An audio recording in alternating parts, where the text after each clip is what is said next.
Chapter 11 Graduation Early. You are listening at novelfull.audio. Okay, Kakugi, Umino Iruka said with a smile as the water wall vanished. Let's see what you've got in taijutsu. His smile disappeared, and he was gone in a blink. Whoa, fast. Kakugi barely registered Umino's movement. He yanked his ninja sword from its sheath and slashed, gripping the hilt with both hands, clang, sword met kunai with a shower of sparks. The force of the blow slammed into Kakugi's small frame, rocking him like a boat in a storm. He strained to hold his ground, pushing back against the kunai, but he felt a surge of despair. His dad was a rock, unmovable. Umino pushed harder, and Kakugi was sent flying. Mid-air, he gritted his teeth and weaved hand signs. He landed with a stumble, barely managing to stay on his feet. Instant transmission jutsu. Kakugi reappeared next to Umino Iruka, his ninja sword a blur. He launched into the white Fang sword technique, each strike precise, never lingering, always aiming for the kill. Umino Iruka, caught off guard by the teleportation, remained calm. The kunai danced in his palm, effortlessly deflecting every deadly thrust. Then, as he sidestepped one particularly vicious strike, Umino Iruka stepped on a slight rise in the grass. Gotcha. Kakugi had been watching his father's footwork. Seeing the momentary imbalance, he dropped low and yelled, "Leaf Hurricane!" A rapid-fire series of kicks slammed into his father's leg. Kakugi was short, and the downward kicks were fast. Umino Iruka couldn't evade them all and took a blow to the calf. Yes. Kakugi stopped his assault, relief washing over him as he looked at his father. After fighting all morning, using less than half of his chakra, he'd finally landed a hit. Poof! Under Kakugi's disbelieving eyes, his father transformed into a log. A large hand ruffled Kakugi's hair. His father's voice, filled with genuine affection, echoed in his ears. "Son, let me teach you a ninja's most important lesson, never let your guard down, ever." Thwack! Kakugi was sent sprawling, ignoring the dejected Kakugi nursing his bruises. Umino Iruka mused, "You still need more experience, but your ninjutsu, taijutsu, and chakra control are all at genin level. Apply for early graduation, son." Umino Iruka gave Kakugi a thumbs up and a smile. "Be ready for a challenge." "Okay." To graduate from the Ninja Academy normally, you need to pass a written test, and also get assessed in one of the three key areas, ninjutsu, genjutsu, or survival skills. Applying for early graduation means facing all of the above, plus a match against a seasoned genin. Think of Naruto Uzumaki. He took the graduation exam 3 times, right?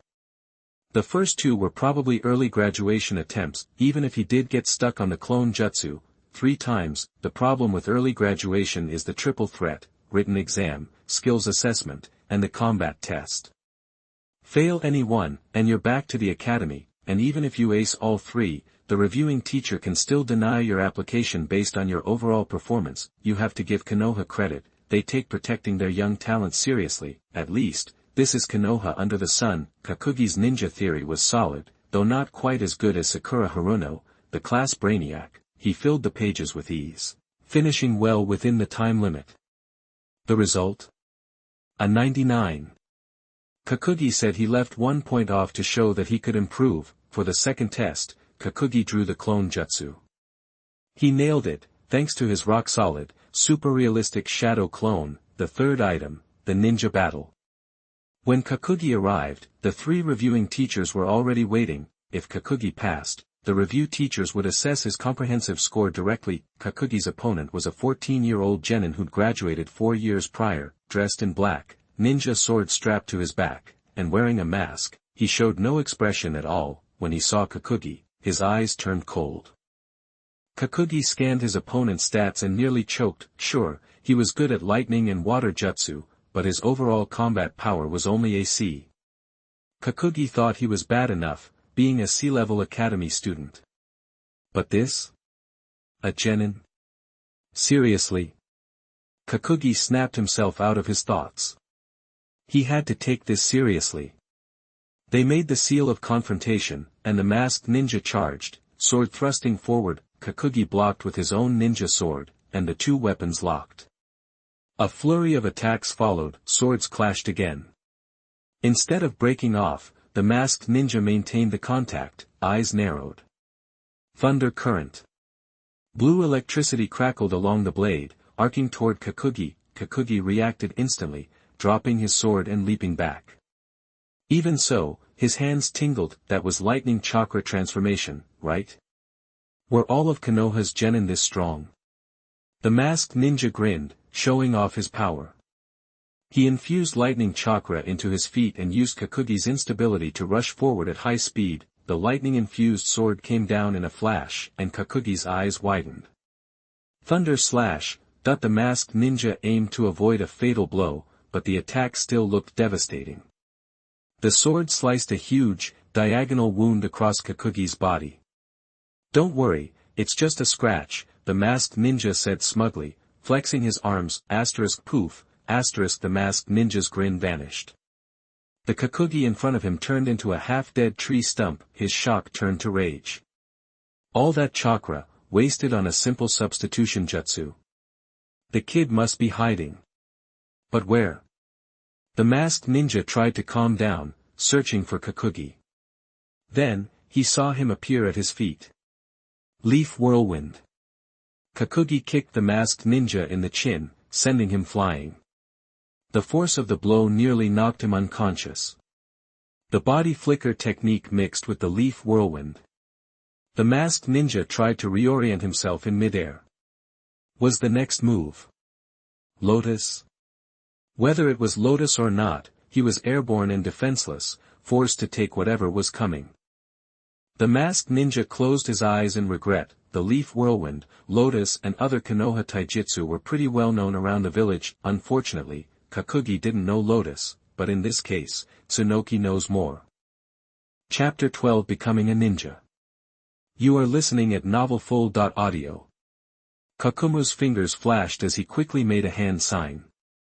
As the sign completed, Kakumu looked up and unleashed a massive torrent of water from his mouth. The water rapidly formed a small pool, surging towards the masked ninja in midair. Water style, water mayhem. The masked figure was already falling, defenseless against the powerful water ninjutsu, with no chance of avoiding it. Earth style, earth wall. The proctor on the side swiftly intervened, using ninjutsu to block the wave of water sent by Kakumu. Another proctor caught the masked ninja as he fell. One of the observing proctors approached Kakumu, telling him he'd passed the third assessment and to await the final evaluation. After a quick check, nothing seemed to be wrong with the masked ninja. The three proctors huddled together to discuss Kakumu's comprehensive evaluation. Ding! You have completed the battle with your opponent. Copy his skills. Once per day. Ding! Successfully copied the skill, Lightning Chakra. Awesome! Now I have all 5 chakra elements. Just need to get some Ein-style chakra, and I'll have them all. Kakumu thought. Pleased, the masked ninja walked towards Kakumu with a complicated expression, extending his right hand. Congrats on the early graduation. You're really strong. Kakumu briefly shook his hand and replied politely, thanks for the kind words. You're pretty strong too. Ha, alright. The masked ninja gestured for Kakumu to sit down with him. They sat down on the grass, legs crossed, watching the busy proctors nearby as they chatted. Someone as strong as you is in charge of the graduation exams. Kakumu was curious. The man in front of him was at least a Chunin level in strength. Haha. The masked ninja smiled, dodging the question. You didn't apply for early graduation last time, you waited until now. That means you missed the assignment period. Now you'll have to join an existing team. Even if you join this year's team, you'll be more than 2 months behind, and you'll have to start with at least C-rank missions. The masked ninja looked at Kakumu intently. You're skipping the newbie phase. You ready for that? It's fine. I'll integrate into the team as fast as I can. Kakumu didn't seem concerned. In his mind, D-rank missions were just for getting used to mission protocol, building teamwork, and getting familiar with teammates. Kakumu had confidence in his strength. A couple of bloody C-rank missions would hone his teamwork just fine. he was aware of the brutality of the ninja world he lived in. True, with your strength, at least you won't hold the team back. The masked ninja nodded in approval, smiling slightly, his eyes crinkling into crescents. My name is Yusher Kumate, Genin. Nice to meet you. I'm Umino Kakumu. Likewise. If I get the chance, I'm looking forward to another match. Ha! Yusher Kumate laughed, standing up and shaking Kakumu's hand again. There'll definitely be another chance. Then he waved goodbye. After a short wait, a proctor approached Kakumu and announced his early graduation application was approved. The proctor gave Kakumu a beginner's package, including a forehead protector and a ninja tool pouch. The pouch contained 2 kunai, 10 shuriken, a smoke bomb, a flash bomb, and a detonating tag. Kakumu took the supplies, tied the forehead protector around his head, and clipped the pouch to his waist. The teacher pulled him aside for pictures. After that, it was a series of tasks like filling out forms and registering. Kakumu received his ninja registration number, 009527, the proctor finally told Kakumu. Come to the Ninja Academy the day after tomorrow and find your old homeroom teacher. He'll tell you your team assignment. Kakumu wasn't surprised. One day was probably needed to find and assign him to a suitable team. The thought filled him with anticipation and a little anxiety. By the time he was finished, school was almost out. Kakumu deliberately waited. When the bell rang, he went back to the classroom to say goodbye to his classmates. Heiei Gecko, Ibiki Marino, Asuma Sarutobi, Metkai, etc., all crowded around, congratulating Kakumu loudly. After bidding farewell to his classmates, Kakumu finally approached Anko Mitarashi. Anko had been biting her lip, but when she saw Kakumu coming, she grinned. Congrats, Kakumu. Congrats on graduating early. She pumped her fist. I'm not gonna lose. Kakumu looked at her, his expression complicated, and said mysteriously, when you graduate, we'll fight side by side. Yeah. Anko's eyes lit up and she shouted, deal. That without realizing it, he'd spent over 3 years in the academy. Leaving this ninja academy, which held countless childhood memories of laughter and sweat, felt a little sad. After picking up little Iruka after school, Kakumu turned back to look at the school building and caught the eye of his teacher, Ino Yamanaka, on the balcony. She gave Kakumu a thumbs up from afar.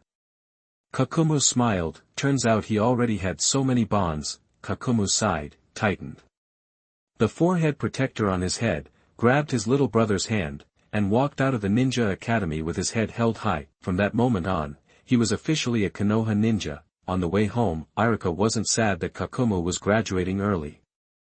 Instead, he was super excited, chattering about his brother's assessment. In his eyes, his brother was a genius, and his early graduation proved it. Now he'd have more bragging rights in class. Wow, is that your forehead protector? Can I touch it? Mom and Dad won't let me. Huh, now Janai and Inaho won't be able to look down on me anymore. Iruka danced with excitement. Still a kid, Kakumu knelt down and ruffled Iruka's hair. Iruka's big eyes blinked, unsure what his brother was going to do. Suddenly, a flick of the finger landed squarely on Iruka's forehead. Ouch! Iruka cried, covering his forehead and rubbing it. What was that for, stupid brother? Why'd you hit me? Huh, Kakumu smiled faintly, gently rubbing Iruka's forehead. Sorry, Iruka. Now that I'm a ninja, I won't be able to take you to school or pick you up as often. Forgive me. This is the last time. Then you have to give me a piggyback ride. Iruka was still sulking. Huh, okay. Kakumu bent down, gave Iruka a piggyback ride, and the two brothers slowly headed home. Their mother had already prepared dinner, and their father seemed to have finished his mission early and was waiting for Kakumu and Iruka to come home. Seeing his son, their father stood up and pulled a party popper out of his pocket. With a pop, colorful ribbons and petals exploded from it. Chapter 13 Gift. You are listening at novelfull.audio. Congrats on graduating, Kakumu. Mom beamed, giving him a bear hug. Dad clapped him on the shoulder with a "that's my boy" look. Mom brought out a feast. It was a spread. Iruka excitedly bragged about how much respect he was getting in class. Dad, getting a rare chance for a few drinks, bellowed, my son's 10 times the ninja I am.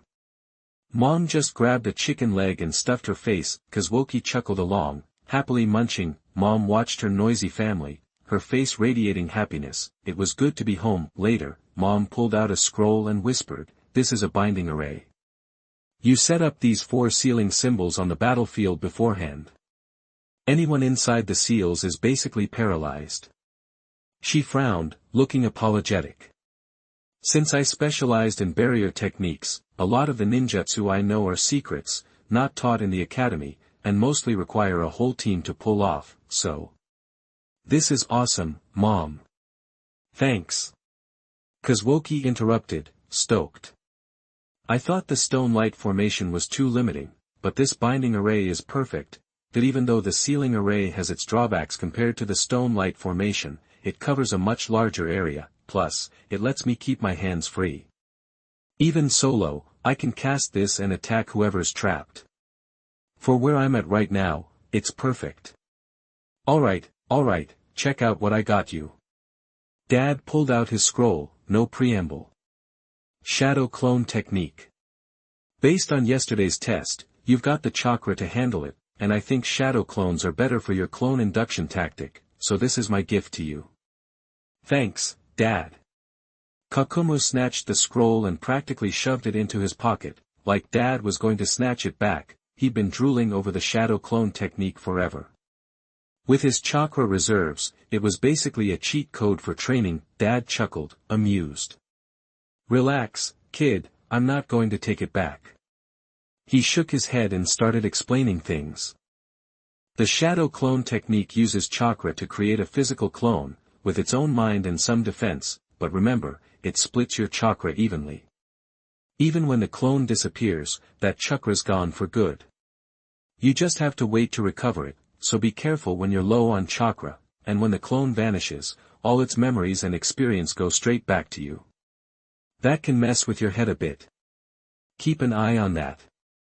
It was clear Dad was still a little worried about teaching him this. He was patiently covering all the angles. Kazuki listened intently, nodding, sure, he knew the basics of the shadow clone technique from the anime, but this was inside info from a Jounin father. It was way deeper than what he already knew. He probably wouldn't get many chances to get this kind of one-on-one guidance from his dad in the future, Kakugi thought. Now that he was a ninja, they'd both be busy with missions. More time apart, less time together. So, always pay attention to your chakra when you're using it, and don't make too many clones at once. Dad finally wrapped it up. He grabbed his tea and took a long gulp, like he still had more to say. He looked at Kakumu, who was still listening carefully, and sighed. His kid was great, but he was too serious, not nearly as lively as an 8-year-old should be. As a father, he was relieved, but also a little bummed. Hey, you want to see what I originally had planned for you? Dad looked at the serious Kazuki and grinned, huh? A surprise? Dad pulled out another scroll, but he held it high instead of putting it on the table. If you can grab it, it's yours. Come on, Dad. Let me see. Come on. Kakumu used every trick in the book to try and snag the scroll from his dad's hand, turning on the charm and playing along with the teasing. Some ninja sage once said, anything for ninjutsu. Mom smiled, and Iruka cheered his brother on as he fought with his father. Finally, Dad accidentally slipped up, and Kakugi snatched the scroll. Dad smiled and explained, this is the Temple of Nirvana technique. It's an illusion that shows your opponent their deepest fears, messing with them mentally. It's easy to use in combat and really throws off their rhythm. Dad talked until his mouth was dry. Kakugi listened intently, and Iruka started nodding off in Mom's arms. Kakumu really cherished this time, it was always too short. Dad had a mission tomorrow. Mom was taking care of sleeping Iruka, and he needed to be ready to meet his new teammates soon. New teammates, new team, new environment. To be honest, Kazuki was a little anxious. As if sensing his unease, Mom handed Iruka to Dad to take to bed. She tilted her head, stepped forward, and asked, what's wrong, Kakumu? Worried about your team assignment? Not worried, exactly. I'm just wondering what my team will be like. Kakumu was honest. Haha. Mom crouched down and played with his hair. Don't worry. You'll fit right in. Trust me, the team you get will be full of reliable people. Mom winked mischievously. Don't forget, I'm a jounin. Kakugi's eyes lit up. Was this the legendary jounin insider scoop? He was about to ask when Mom quickly stopped him. I can't say too much. It's ninja secrets. Mom held up a finger. It's late, go to bed. Take a good look at the ninjutsu we gave you, and don't let the team down. Mom couldn't help herself, hugging Kakumu, patting his back, and saying good night. Kakumu tossed and turned in bed, unable to sleep. After Mom's words, his anxiety turned to excitement. She must know something. Did the results come out that quickly? He'd only passed the exam that afternoon. Could someone have seen his talent and booked him for a spot already? Was it Namikaze Minato or Konoha White Fang? Kakumu was in heaven as he slowly drifted off. Chapter 14 The Art of Shadow Clone. You are listening at novelfull.audio. The sky was just starting to lighten as Kakumu hopped out of bed, eager to greet the sunrise. He noticed his dad was already gone. Probably off on some mission. Ninjas always rushing off, Kakumu muttered, shaking his head. Now that he was officially one, he figured he'd be just as swamped, all that exciting, funny, and touching stuff in anime. That's just a tiny slice of what it's really like. This kind of hectic life was probably the norm for most ninjas. Like clockwork, Kakumu started his daily run. He wasn't about to push himself to the absolute limit like Metkai, though. He preferred a balanced approach, developing his strength and fitness steadily. After all, he wasn't just some taijutsu specialist. His goal was all-around ninja proficiency. He remembered that last spar with Metkai. All he had were basic moves like the Leaf Great Whirlwind. He hadn't even touched the 8 gates. Maybe Metkai didn't think he was ready to handle them, or maybe he just hadn't mastered them himself yet. He hadn't seen him in days. He wondered how Metkai was doing. As he ran, lost in thought, he spotted 2 familiar figures heading his way. It was that duo in their green jumpsuits, one big, one small, shouting their usual youth passion slogan. So bright, they were practically blinding passers-by, shielding their eyes, grumbled, "Hey, pipe down. Some of us are trying to sleep. Got to get up and go to work, you know." Metkai just gave them a thumbs up and a dazzling grin. "Thanks for the encouragement, guy." Kakumu called out, ignoring the commotion, and waved. He gave Metkai a polite nod as well. Ever since he started his morning runs, he'd run into the father-son pair almost every day, and they'd become pretty friendly, but something seemed off about Metkai today. "Oh. Kakumu. Guy told me you graduated early. Congrats. Youth truly knows no bounds." Metkai exclaimed, flashing another thumbs up. Then, turning to his son, his eyes blazed with intensity. "Guy. Our youth must never fade. Let's burn that youthful fire and crank out 50 more laps." Kakumu started to say something, raising a hand, but Metkai had already vanished in a puff of dust. Metkai gave Kakumu a quick wave and took off after his dad without a word. Kakumu watched Metkai go, noticing his unusual silence. "Is Guy okay? He seems kinda down today." Kakumu ran for a bit longer, then stopped at a small training ground. He practiced shuriken and kunai throwing for a while before calling it a day and jogging home. His mom had breakfast ready and was yelling at Iruka to get up. Kakumu, leisurely sipping his milk at the table, was a stark contrast to Iruka, who was scarfing down his food. After kicking his lazy brother out the door and telling him to set his alarm, Kakumu went back home, locked himself in his room, and started poring over the ninjutsu scroll his parents had given him. He didn't look up until evening. He'd pretty much nailed all 3 ninjutsu techniques, the most difficult B-rank technique, the shadow clone jutsu, coming the easiest. Kakumu figured it was probably because he had so much chakra. Checking the time, he realized Iruka would be getting out of school soon.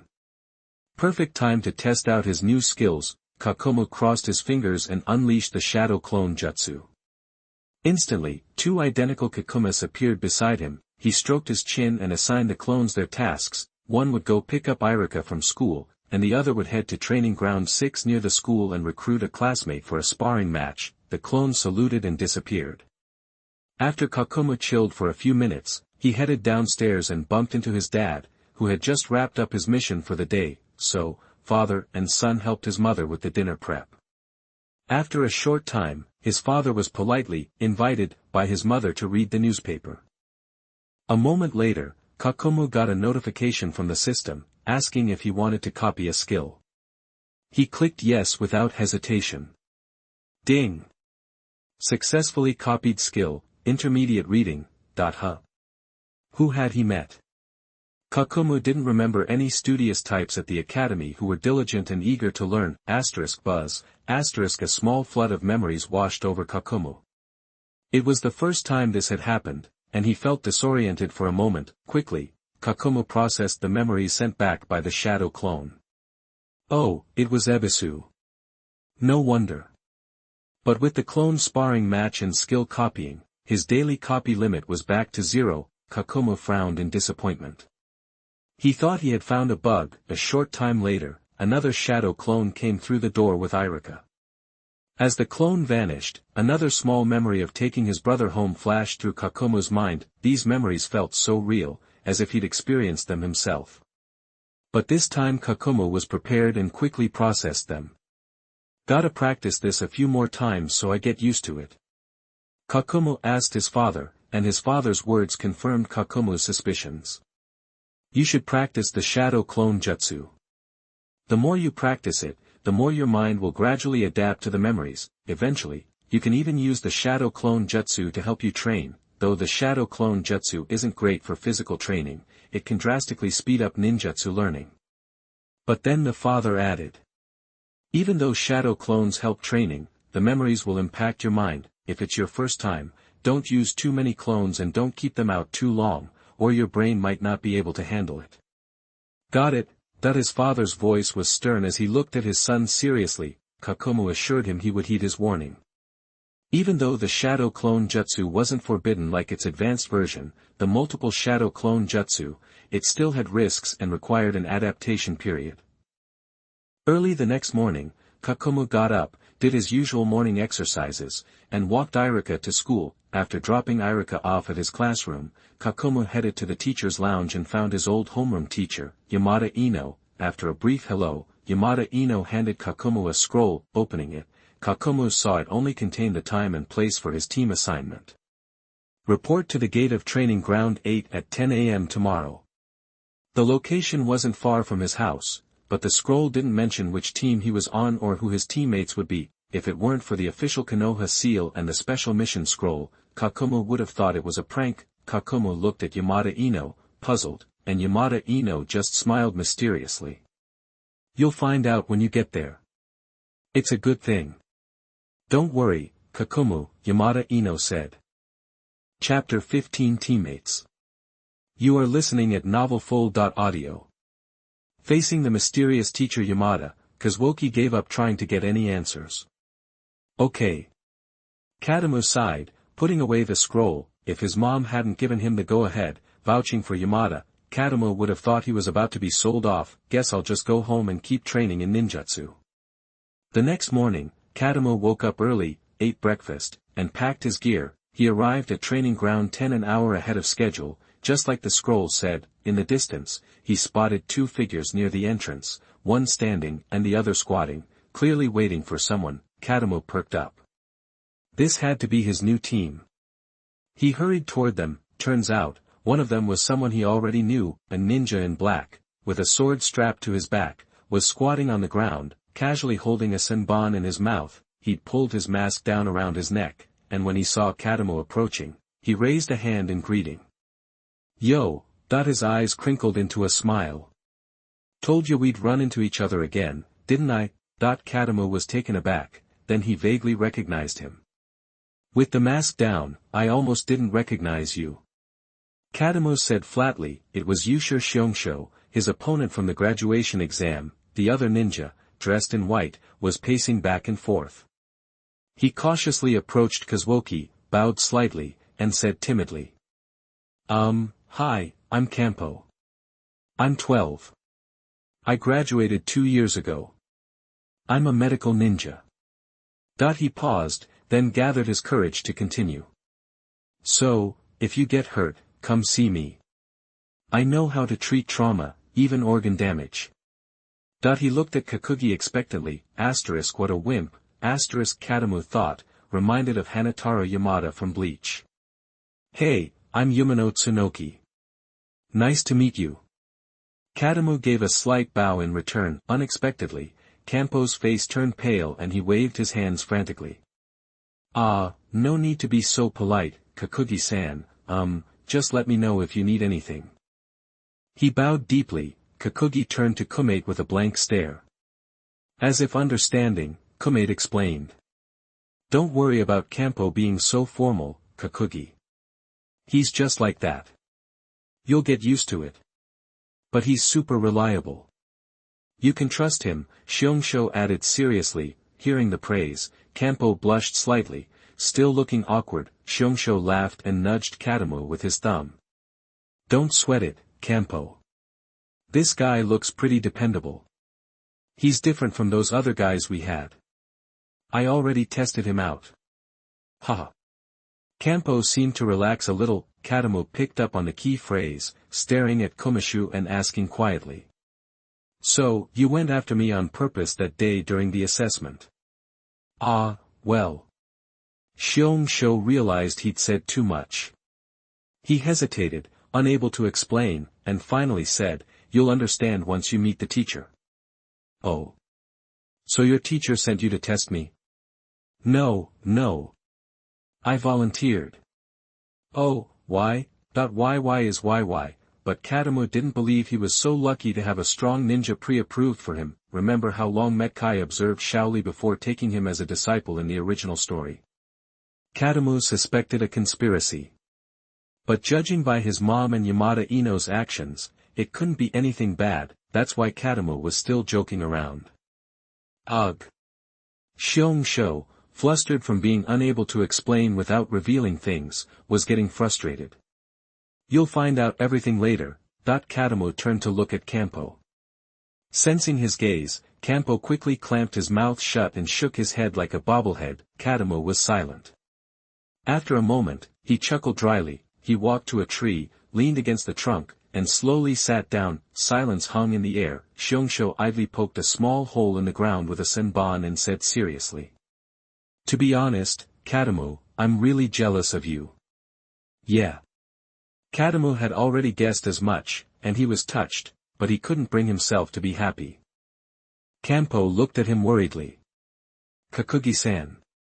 Don't worry about him, Campo, Xiong said, throwing an arm around Kakumu. If I hadn't screwed up and lost to you, I never would have believed you belonged on the team. You don't know those other guys we had, always whining about wanting to quit being ninjas, and then. Kakumu noticed Fang was trembling slightly. He quickly tapped Xiong's arm to signal him to stop and quickly changed the subject. Oh. What's this about screwing up? You still a colt, Kumate-san. Jiamu deliberately drawled out his words, grinning from ear to ear as he looked at Xiongshou sideways. Oh. You want another round, newbie? Xiongshou raised his eyebrows, emphasizing the word newbie.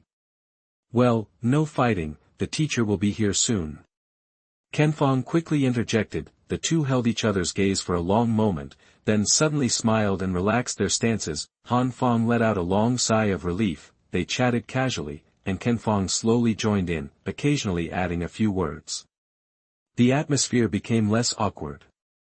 Can I ask, Kakugi-san, why you wanted to graduate early? Fang asked hesitantly, with an embarrassed expression.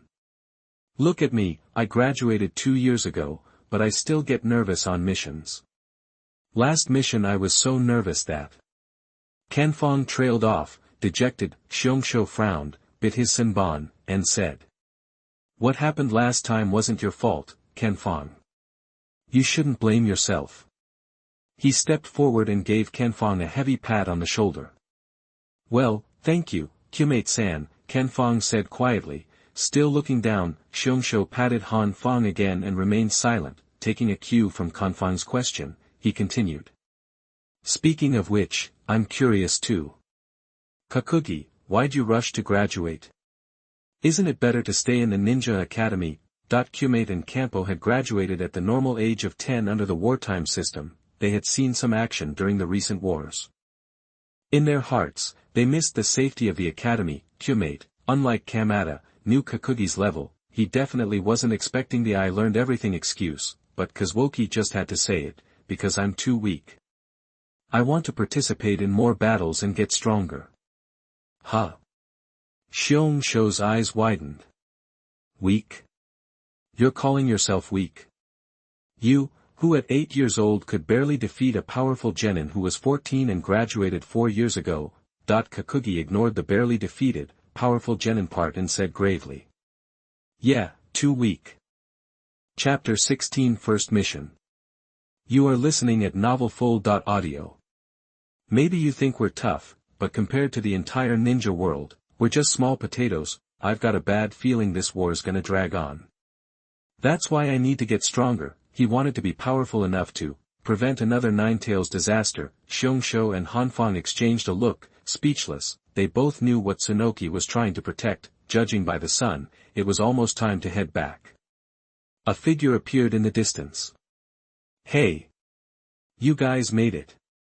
Right at the last second, Kakugi saw his teacher, who was an hour late. It was his father, Umino Iruka. How's it going? Getting to know your new teammates? Yeah. Kyuubi and Kakumu were sitting side by side, and Kyuubi was the first to respond. Fang kept a little distance and just nodded. Seeing the friendly scene, Umino Iruka felt relieved. Looks like my son's fitting in just fine with his teammates.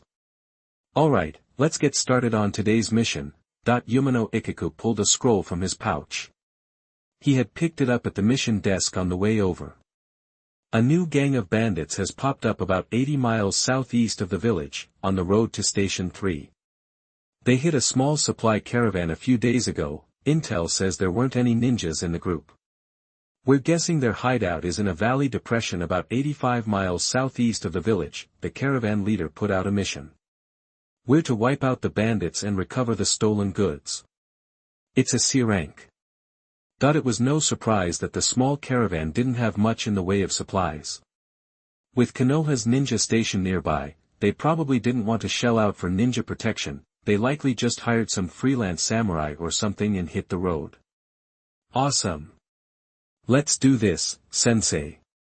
Xiongshou nearly jumped out of his skin. Now that he thought about it, Kakugi didn't realize Kyuubi was so enthusiastic during the graduation exam. Fang and I have been stuck weeding and harvesting crops lately. It's time for a real mission. Right, Fang. Kyuubi threw his arms around Kazuoki and Fang, shouting excitedly. Xiongshou was definitely strong enough for C-rank missions. Kakumu figured that this was likely the result of complaints from previous team members.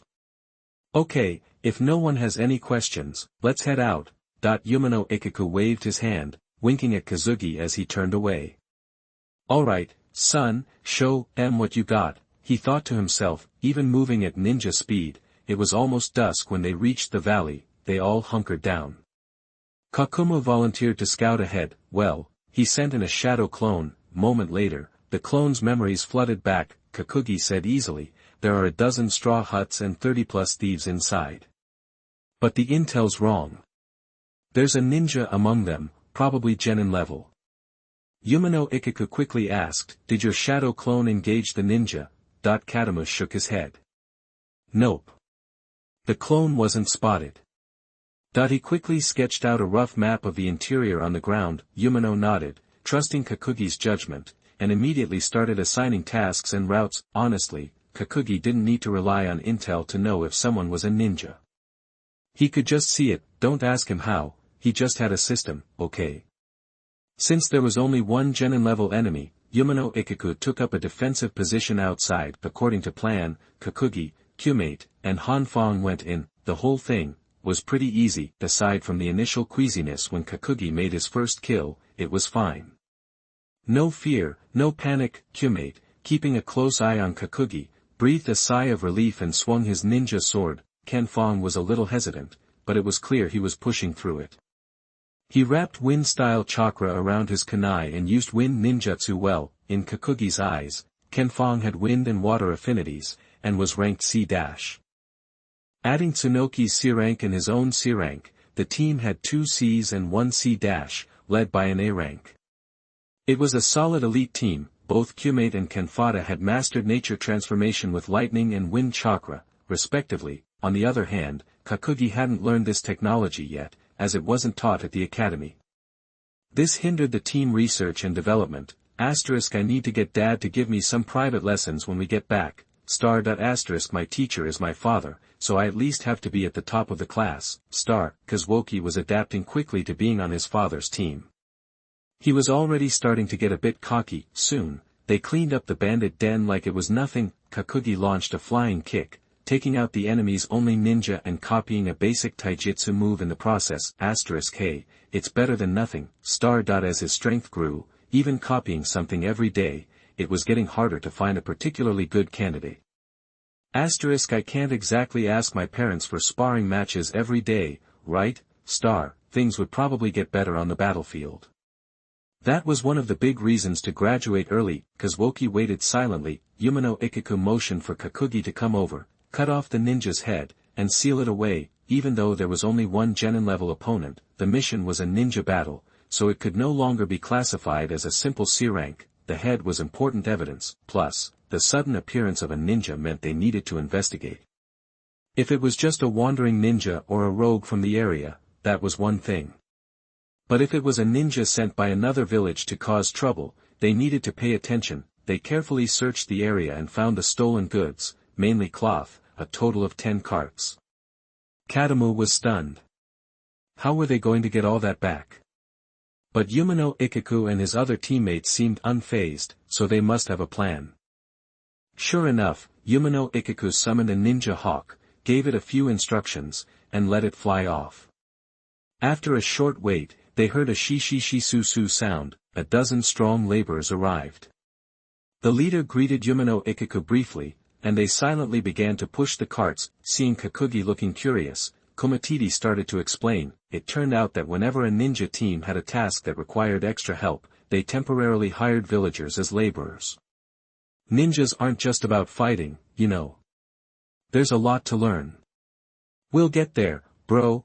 Xiong's hand proudly put his arm around Kakumu's neck, earning an eye roll from Kakumu. Since it was getting late, they stopped at a village for the night before continuing their journey back the next day. The hired hands were just ordinary folks, slowing down the pace considerably.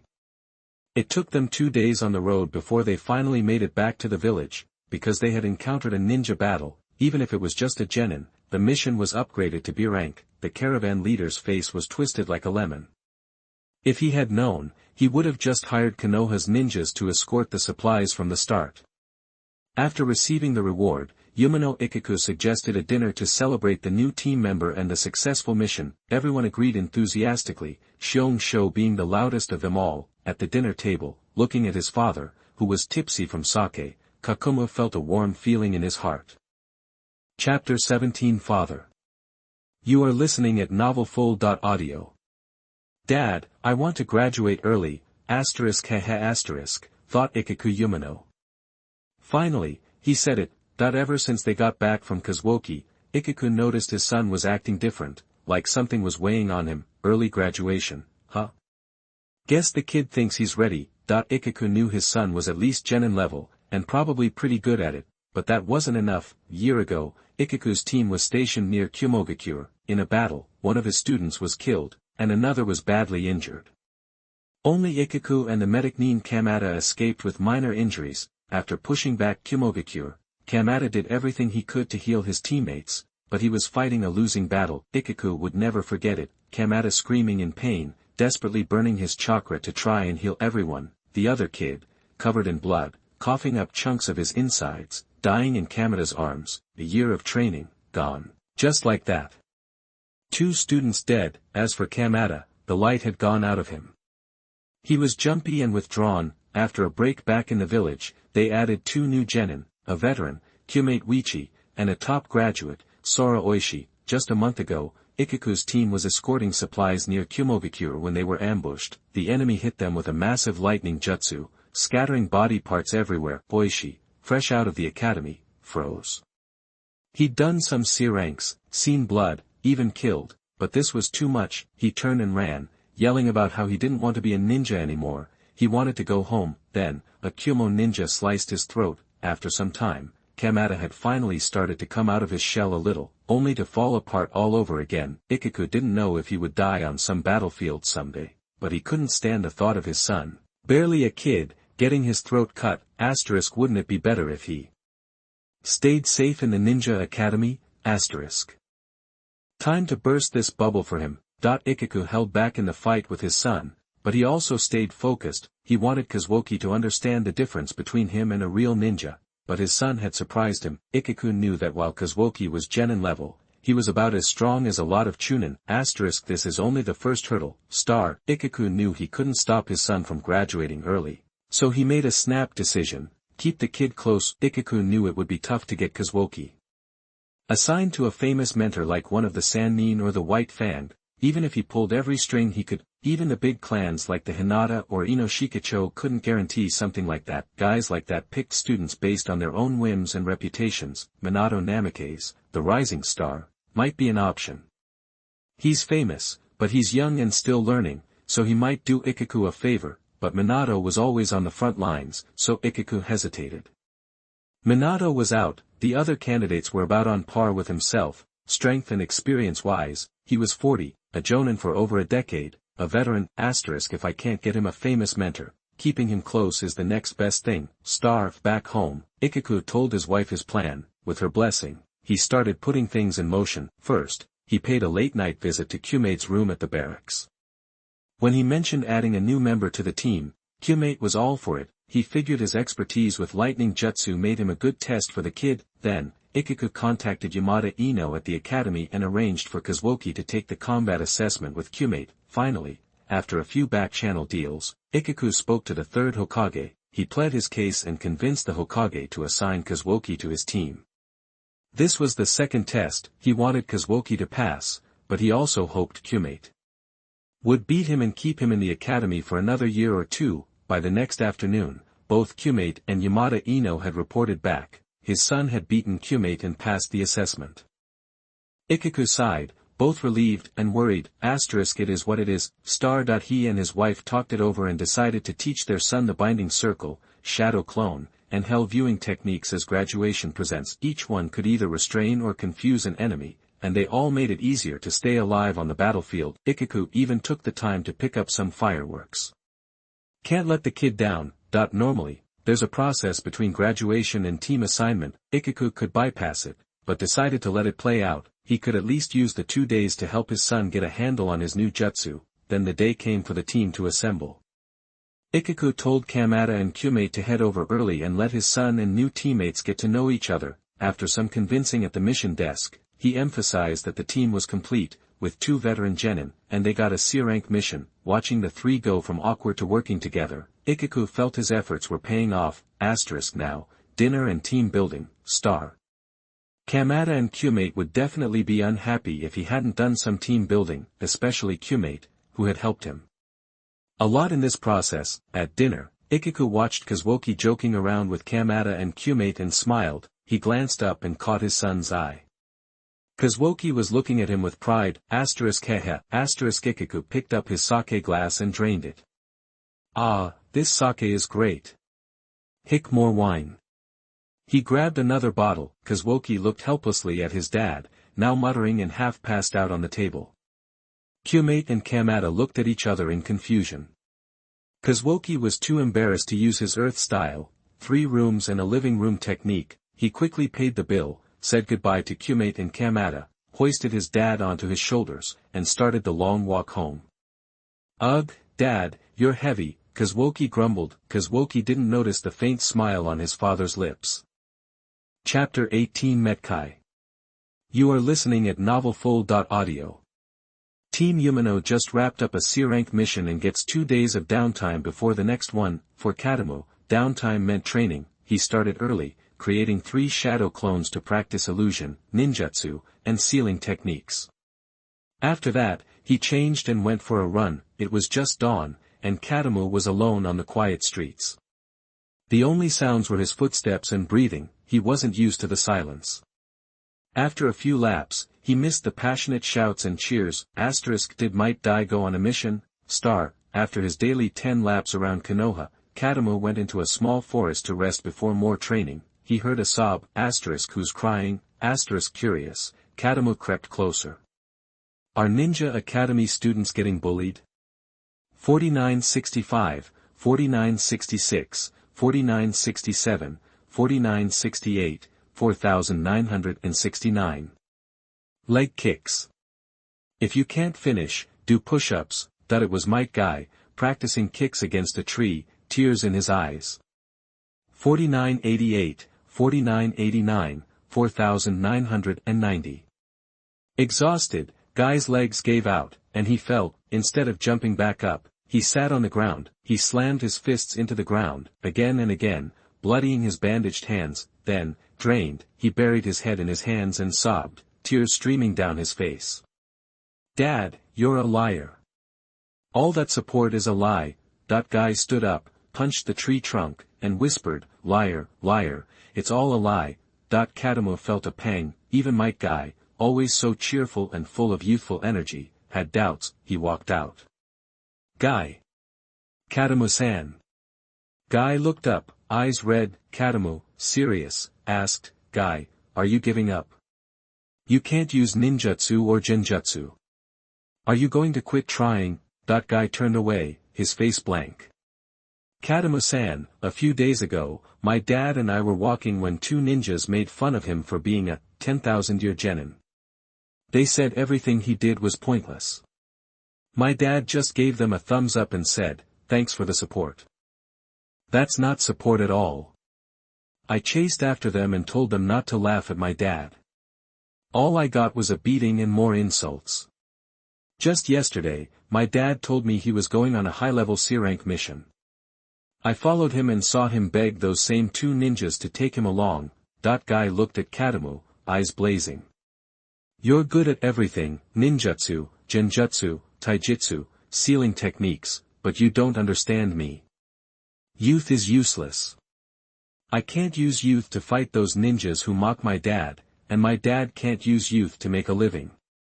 Can I beat a strong enemy by shouting slogans and thanking people for their support? The words burst out of him. They had been buried deep, making him feel like his father was sometimes a fool. Seeing his father beg for a team broke him. Guy, Kakumu said, his face thoughtful. Do you know why I graduated early? Kakumu sat down by a tree and motioned for Guy to join him. Guy walked over, and Kakumu looked up at the sky, saying, because I want to be strong. The ninja world is at war. Battles are happening everywhere. I don't want to be safe in the academy, worrying about whether the people I care about will come home. I want to be strong enough to protect them. That's what I believe in. Kakumu stood, looked at Guy, and said sharply, so, Guy, has your belief been shaken? Guy looked shocked, as if insulted. He stood up, face red, and retorted, no. Even if I can't use ninjutsu or genjutsu, I'll become a powerful ninja with taijutsu. That's my ninja way. Kakumu closed his eyes. What if I told you that, youth, is the belief your father passed on to you? Guy froze. Kakumu continued, youth isn't just a slogan, Guy. I'm not mocking you. You can only use taijutsu. So, Guy, you have to believe in your youth. Believe it can shine brighter than anything else. Kakumu turned, gripped Guy's shoulders, looked him in the eye, and said, otherwise, how else could you become a powerful ninja with only physical skills? Believe in your youth, Guy. It won't let you down. I think your father is a great ninja who keeps going despite everything. He believes in this, so he ignores the insults, trains every day, and passes it on to you, Guy. Guy's eyes widened. Tears welled up. Was I wrong? Is youth the thing I should cherish most? Guy stood and bowed deeply to Kakumu. Thank you, Kakumu-san. Thank you for waking me up. Kakumu shook his head, chuckling. You should thank yourself, Guy. I've always seen you as a ninja with a clear goal, determination, and perseverance. Kakumu gave a thumbs up and smiled. Keep getting stronger, guy. I'll be waiting for you. Guy wiped his face, flashed a grin, gave a thumbs up, and shouted, thanks for the support. That night, Metkai returned home exhausted, the light was on, and Metkai was waiting for him. Guy's eyes lit up as his father walked in, blazing with determination. He clenched his fists and rushed to his side. Dad, I want to protect our youth. Please train me as hard as you can. Guy teared up. He knelt, hugged Guy tightly, and patted his back. He had seen Guy struggling, and all the words he wanted to say came down to one. All right. Chapter 19 Daily Life. You are listening at novelfull.audio. Days just fly by, and before you knew it, a month and change had passed. In that time, Team Umino knocked out 7 D-rank missions, for C rankers, and even 1 B ranker. That B rank was a long haul and pretty risky. They had to team up with a bunch of other squads to escort supplies to the front lines where Konoha and Kyuubi were butting heads. Out of all the teams on that trip, only Umino's crew had just a Jonin and 3 Genin. The others had a Chunin leading the charge. It was wartime, after all. The village wasn't about to waste valuable Jonin resources just to train up a ton of Genin. Only the cream of the crop, the Genin with serious skills or kids from ninja clans, got a shot at being mentored by a Jonin. A standard 3 Genin team led by a Chunin instructor was the norm in the ninja world. That's when Kakugi finally got why Komatetsu was so envious of him. Komatetsu graduated from the academy and was stuck with a Chunin teacher. He took the Chunin exams in his 3rd year, and even though he didn't make it to the end, the village noticed his talent. Right then, Umino Ikuku's team had taken some heavy hits, and Komatetsu got the chance to join Umino's class. Finally, he had a real Jonin to learn from. Komatetsu skipped the Chunin exams this year. He wanted to soak up Umino Ikuku's knowledge for a while longer. Sure enough, the convoy ran into a Kyuubi elite team that was trying to mess with their supply lines. After a tough fight, they drove off the Kyuubi team, but a few of their own regular Genin got killed in the process. Kakugi stayed cool and collected during the battle, nothing like his first time on the battlefield. He teamed up with Komatetsu and took down an elite Chunin from the other side. Umino Ikuku was relieved and impressed by Kakugi's performance. But Shyongsho wasn't so lucky. He got clipped on the left shoulder by a lightning jutsu. Judging by the smell, that chunk of flesh was practically cooked. With Han Fang patching him up, Shyongsho's injury wasn't critical, but he still needed to chill out for a bit after they handed in the mission and got back to the village. While Shyongsho was out of commission, Umino class took on more C-rank missions that were close by. D-rank missions were pretty much pointless for them at that point. Kakugi also used the downtime to ask his dad for advice on mastering chakra nature and shape manipulation. With the shadow clone technique, Kakumu was making serious progress with his water-style chakra. One skill unlocks them all. Kakumu dreamed of maxing out his control over all 5 chakra natures and forms. That way, he could whip up some seriously powerful combo ninjutsu, like the 3rd Hokage. With his 5-element intertwining technique, maybe he could even fuse them together and unlock a new bloodline limit. Kakugi grinned, lost in thought. On his day off, Kakumu still busted out some shadow clones to practice ninjutsu. While he went solo to work on his taijutsu, he ran into Kai on the road, who was back to his old self, following Metkai and yelling about the power of youth. Go get Metkai, Kakumu thought to himself, cheering him on. Passing by a small forest, Kazuoki spotted Uchiha Obito in the distance, holding a bouquet of flowers, pacing back and forth under a tree, muttering to himself. He was about to say hello when he saw a figure hurrying over. It was Noera Rin. Wait a minute. Is Obito about to confess to Noera Rin? Kakugi's mind flashed to those iconic scenes from the original story. Hold on, if I'm remembering right. Is this when Kakashi got promoted to Chunin in the original series? Poor Obito. The situation was way too awkward for him to just barge in. Kakugi quickly nixed the idea of saying hi. Gotta bail. When he got home, his mom was already starting lunch. Remembering he hadn't used his daily copy ability yet, Tsunoki made a snap decision. Mom, let's spar. Umino Xiaojun gave him a confused look. Xiaojun wiped her hands on her apron and chuckled. "Honey, I'm not much of a fighter." True enough, his mom wasn't exactly a combat specialist, so Kakugi never asked her to train him, but thinking about the in-style chakra she had, and as a jonin in the barrier squad, his mom had to know a ton about barrier techniques and sealing jutsu. Kakugi's excitement levels rose. "Come on, Mom. Dad's not home today, and my teammates are all beat up." Kakugi shamelessly started laying it on thick, trying to copy her skills. "Besides, as a jonin, you could totally give me some pointers." Sigh. Little Needle rubbed her forehead. She'd heard about her son's reputation as a training addict, but this was the first time he was trying to use it on her. "Alright," Xiaojun nodded, giving in to his stubbornness. "Just so you know, even if I'm not a fighter, I'm not someone a little genin like you can take on so easily." "Deal." Kakumu was already hyped, rushing outside. Little Needle shook her head, took off her apron, and faced Kakumu, crackling. As soon as they started, Kakugi realized his mom was way stronger than he thought. Not as strong as his dad, but way beyond what an 8-year-old like him could handle. After barely dodging a few hits, he tried to back off, but suddenly he couldn't move. His mom was smiling at him, her hand in a seal, her fingers raised high. Sealing jutsu, that her iron fist came down hard on Kakumu's head. She blew on her fist and stretched. Good to work out the kinks every now and then. Then she looked at Kakugi with a smile and said, "Honey, don't underestimate your mom." With that, she casually released the sealing technique. Something about his mom's gentle eyes sent a shiver down Kazuoki's spine. Ding! Skill copied, Master Chef. Evil moms are terrifying. After getting his butt kicked and learning how to cook in the process, Kazuoki was ready to cry. After dinner, Kakumu rested for a bit and was about to head out when someone knocked on the door. He opened it to see a girl with short brown hair and 2 purple stripes painted on her face smiling at him. "Kakugi." The girl waved cheerfully. "It's Lin." Kakumu quickly stepped aside to let her in. Lin waved her hands, looking like she didn't want to cause trouble, and quickly explained why she was there. "So, Kakashi got promoted to Chunin."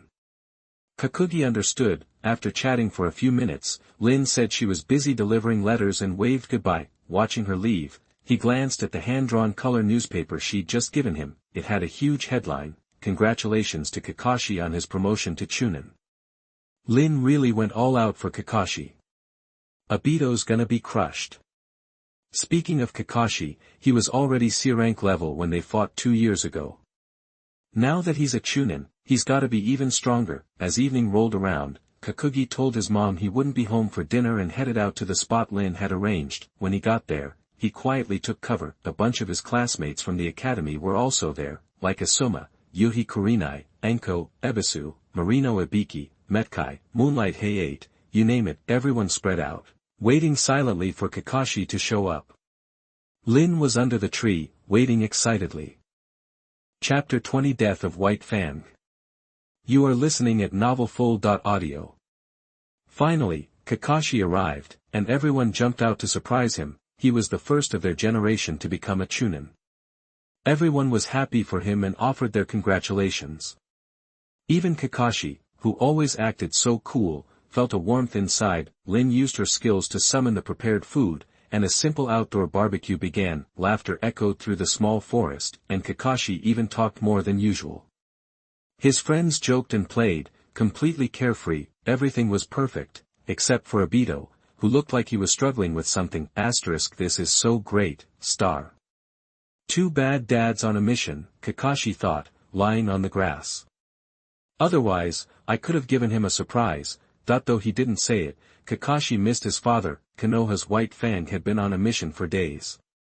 Even Kakashi only knew it was a top-secret operation. Minato Namikaze's amazing performance on the Kumogakure battlefield, especially defeating the Kumogakure AB combo, not only made him famous but also boosted Konoha's morale. Kumogakure village became much more cautious. After watching and testing the waters, Kyuubi reluctantly admitted they couldn't gain an advantage over Konoha. Meanwhile, IWA ninjas took advantage of the conflict between Konoha and Kyuubi to invade Kyusugakure village. They seemed to want to use Kyusugakure as a base to attack Konoha, and skirmishes were constantly breaking out along the border. Konoha sent a large number of ninjas to the border, ready to strike back at the IWA ninjas. Konoha didn't want to fight two major ninja villages at once, so Konoha sent Mito Kaden again to Kyuubi to talk about a truce. Unlike Konoha's plan of non-aggression and joint defense against the IWA ninjas, the Kyuubi ninjas were more interested in taking over IWA ninja territory. After a long period of talks, arguments, and backroom deals, they finally reached an agreement. Konoha and IWA would stay at war to keep Iwa's attention, while Cloud Ninja Village would secretly attack IWA from behind. Although they agreed to work together and take a temporary truce during the joint operation, they didn't say how they divide the Earth country's lands after defeating the IWA ninjas. The Kyuubi ninjas also refused to sign the long-term non-aggression pact Konoha proposed. Danzo slammed his fist on the Hokage's desk, berating Mito Kaden, who was in charge of the negotiations. To ensure the plan went smoothly, the third Hokage sent Konoha White Fang, Sakumo Hatake, to lead an elite team and sneak into IWA Ninja Village to get their secret battle plans. By now, Konoha White Fang should have gotten the information and be heading back to the village. Kushu Yushir quickly recovered and returned to the team.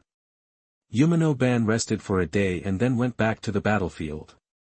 The situation on the front lines was getting worse, but this time, they weren't fighting Kyuubi anymore, but IWA Ninja Village. Umino Squad's mission was to guard a rear outpost to stop IWA ninjas from infiltrating and to warn everyone about any IWA ninja raids. During the 2-month mission, Umino ran into some suspicious people and even fought with a team that had sneaked in. Luckily, they beat the enemy, and Umino's squad made it back safe. 2 months later, they were relieved from the outpost and went back to the village to rest.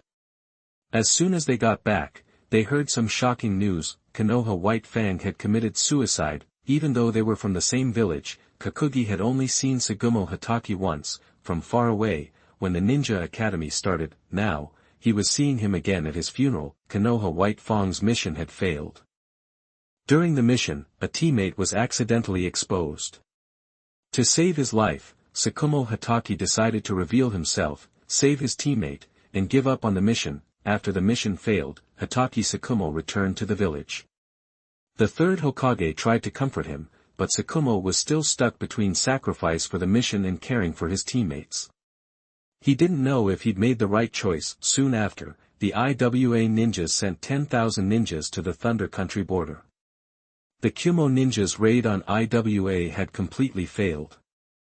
To cover the Kyuubi ninjas' retreat, the third Raikage was forced to hold them back alone, dying after fighting for 3 days straight. The IWA ninjas fighting Konoha in the Grass Country were just a small force trying to distract Konoha. After this battle, the Konoha Cloud Ninja joint operation completely failed. The Kyuubi ninjas were badly hurt and temporarily pulled out of the Ninja World War.